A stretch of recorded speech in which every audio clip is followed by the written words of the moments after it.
J'ai envie de vous raconter une histoire. L'incroyable vie remplie d'une énergie mystique de cet endroit si envoûtant. Le quartier Saint-Gervais. Passé, présent, futur. Où nous situer? Quel trésor me cache-t-il? Je marche sur la place Simon-Goulard. Cet endroit me semble froid, dénué d'histoire. Et pourtant, non loin de là, veille un temple. Et pas n'importe quel temple. Le temple de Saint-Gervais.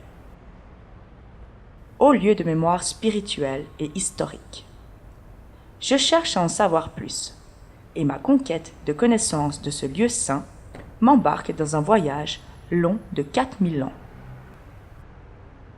Situé à la place Simon-Goulard, réaménagé par la ville de Genève en espace public, je contemple le parvis du temple entièrement refait en pierre calcaire blanche. La curiosité me pousse à ouvrir cette grande porte de bois sculpté, afin de remonter le temps à la découverte d'un des quartiers les plus anciens de Genève.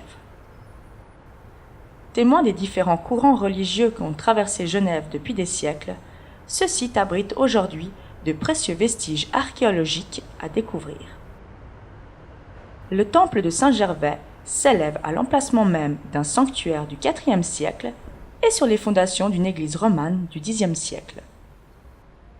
Car sous le temple, il est possible de visiter le site archéologique où ont été découvertes les ruines d'un temple gallo-romain et les premières traces d'occupation humaine en sol genevois. Les recherches archéologiques ont apporté de nombreuses informations sur le développement de la rive droite du Rhône, des temps préhistoriques à l'époque moderne. Les aménagements les plus anciens reconnus dans ce secteur où se développa plus tard le quartier Saint-Gervais étaient situés non loin du pont franchissant le fleuve, sur une terrasse occupée vers 4000 ans avant Jésus-Christ par un habitat du néolithique. Sous le cœur de l'édifice, dédié aux saints Gervais et Protais, un caveau abritait une tombe vénérée.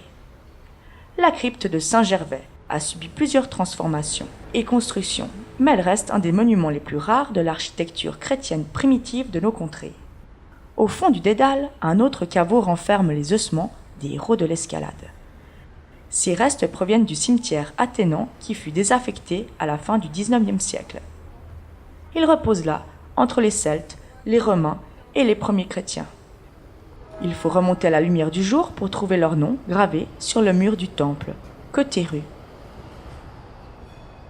Et oui, le sous-sol du temple de Saint-Gervais s'avère être, comme beaucoup d'églises, un millefeuille historique où s'entremêlent époque, culture et religion. C'est ainsi que se finit mon histoire sur le temple de Saint-Gervais, qui fut sûrement l'endroit où la ville de Genève est née.